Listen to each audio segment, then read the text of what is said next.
Number one, go ahead and get you a summer job. Get you a summer job and begin to save up all of your money.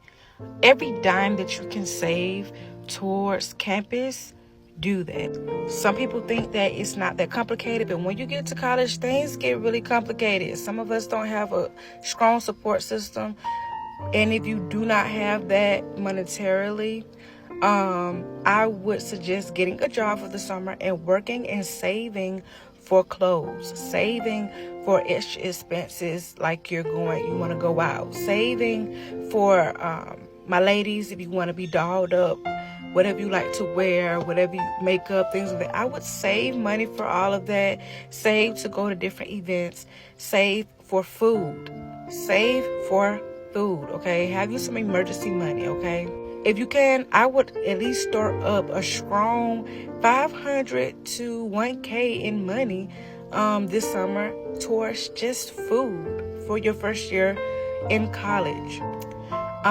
Tip number 2, get a list of all your needs for your dormitory, all the standards of the school, the dormitory. If you haven't had a visit, if you haven't really spoken to anybody, go to their local page and look up their dormitory requirements, okay? Because there's certain things you're gonna need, there's certain things you cannot have that you may think you can have, but it's very important that you look up that stuff now. Now, information for when you actually arrive on campus, okay? When you arrive on campus and you're getting settled in, do not get a job.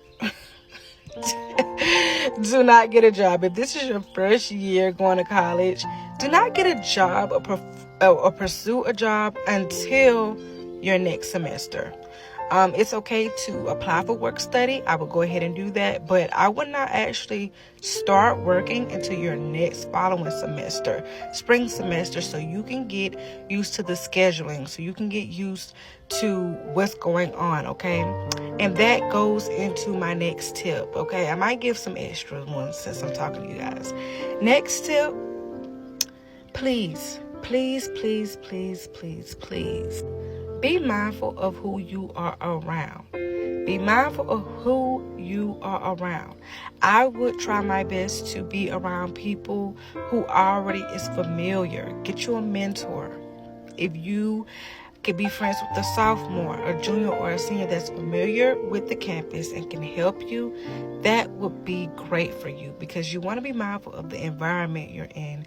You want to be mindful of how things are off campus if you're not familiar with the area, okay? This is not your local living area. You want to be very mindful, because in certain locations, there are certain things that go on that you may not be privy to, and it's very important that you get that insight from people who's already on game about what the campus expectations are, what not to do. Case in point example, I remember being an undergrad and I did not have a car my first year, and so I would walk, and then I found out the hard way about sex trafficking. There were people who would try to pull over and get you, and sometimes vans would follow you and you wouldn't know why. Well, that's why, because the area I was in was high in sex trafficking, okay? They was picking up little girls and little guys and trying to take them, and I had an open campus, and I did not know that until I was told that. So it's very important that you are mindful of your environment, and having someone who's already experienced or have experience on campus will really help you. Next tip. I'm pretty sure I'm past 5 now. But the next tip is do not schedule morning classes. Do not schedule morning classes. Try to, if you're going to do a morning class, I would aim for no earlier than 10 a.m. because some reason or another, your body just don't want to comply. Once you leave high school and you're transitioning into college, you get really lazy, and so you want to have a safety net. Okay, next tip. If you ever fail a class, it's okay. It's not the end of the world. Just withdraw. If you get to midterms and you're flunking out because for whatever reason, it's just not clicking for you, or you haven't been accountable and responsible, it's not the end of the world. Withdraw from the class and take another class next semester and really work your butt off, okay? Withdrawals are going to show up on your transcript, but they will not have a grade on them. It will just be a W. And believe me, it's okay to have a withdrawal, but do not make it a habit, okay? And you would withdraw right before midterms, I believe, or around that period. Most of the time, I think, at least for my campus, it was like by September. By that time, you should know, make it or break it, if you're going to pass that class or not, okay? And if you have a good relationship with your professor, they would definitely let you know, like, you need to be doing something about this. They're going to warn you way ahead of that time.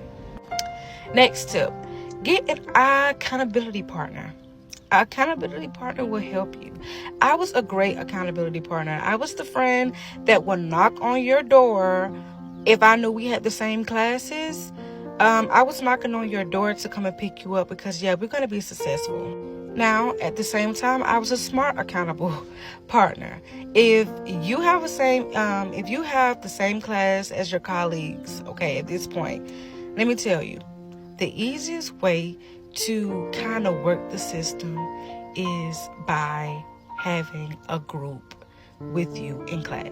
So when you finally start going to classes, okay, I would go ahead and suggest that we make a group chat, get a group meet, or remind, and put everybody in the class inside of that group chat.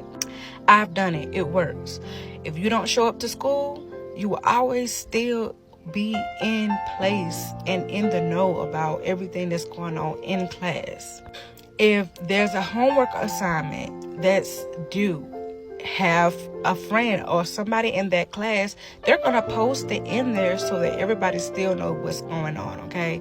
If you're in band, if you're in chorus and you're constantly traveling, this will really help you if you cannot always be present in class, okay? So again, first day of school, first week of school, go ahead and put everybody in a group chat. It could be you can be the start of it. And don't be afraid to reach out and talk to people and get to know people, because this can save your life. This could help you if you're having a down month or down week and you don't want to be behind, okay? Group chat. Make sure that you're in some type of club or activity. I know some people are like, no, I don't want to do that. Well, doing that will help you stay active. It will help you be committed and a part of the school and really in tune with the school.